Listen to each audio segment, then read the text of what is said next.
Hai semuanya, selamat datang di channel Minpro Indonesia. Oke, pada kesempatan kali ini saya akan membahas tentang fitur layar depan dari KineMaster. Nah, buat kalian yang mau download KineMaster, silakan bisa download di Play Store atau juga di Google. Sekarang saya sudah download dan sudah buka aplikasinya. Di sini saya sudah berada di tampilan depan dari KineMaster. Saya akan bahas satu persatu apa saja fiturnya dan apa saja fungsinya, agar ketika kita mau ngedit sudah paham dulu fiturnya, maka edit jadi terarah dan mudah. Untuk yang pertama, di sini ada logo seperti YouTube.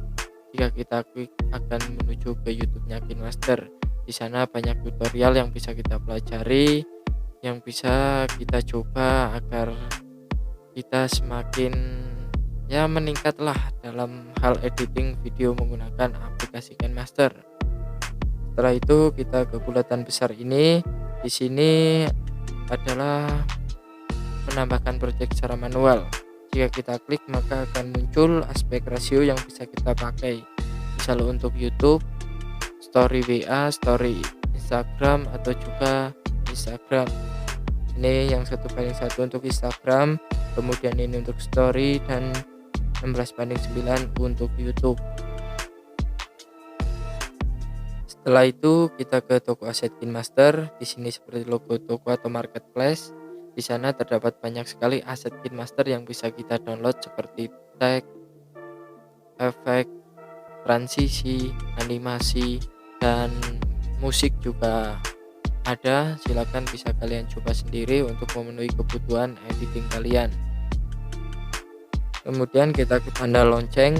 Di tanda lonceng ini adalah pemberitahuan atau notifikasi misal KineMaster itu ada updatean dari misal fitur-fiturnya atau updatean dari aplikasinya. Setelah itu kita ke seperti tongkat peri ini, berfungsi untuk menambahkan project secara otomatis. Jadi kalau kalian yang baru saja benar-benar baru pertama kali memulai editing menggunakan KineMaster, bisa kalian pakai fitur ini dulu.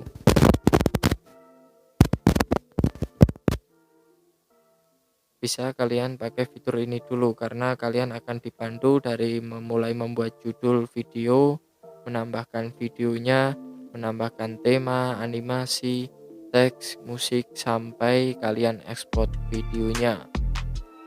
Setelah itu kita ke logo seperti tanda tanya ini. Nah, ini logo tanda tanya adalah help and support. Jadi kalau kita misalnya saya contohkan klik, maka di sini ada tulisan help. Itu berisi bantuan kalian, misal kalian membutuhkan bantuan, kemudian situs webnya KineMaster, dukungan email, dan juga sosial media dari KineMasternya itu sendiri. Untuk selanjutnya kita ke pengaturan yang roda gigi ini. Jika kita klik, di sini banyak sekali hal yang bisa kita atur. Misal di informasi ini adalah tentang akunku, yaitu akun KineMaster kita. Kemudian tentang KineMaster ini adalah versi dari KineMaster kita. Nah, di sini kalau updatean angkanya semakin bertambah. Untuk informasi kemampuan perangkat, terdapat informasi dari HP kita. Kemudian ini adalah resolusi yang bisa kita hasilkan dari HP kita, seberapa kuatnya. Ini untuk kotak utama dan ini untuk kotak lapisannya. Nah, jika kalian ini misal baru pertama install hanya kuat 720 pixel, bisa kalian lakukan klik pada titik 3 ini terus jalankan analisis sekarang.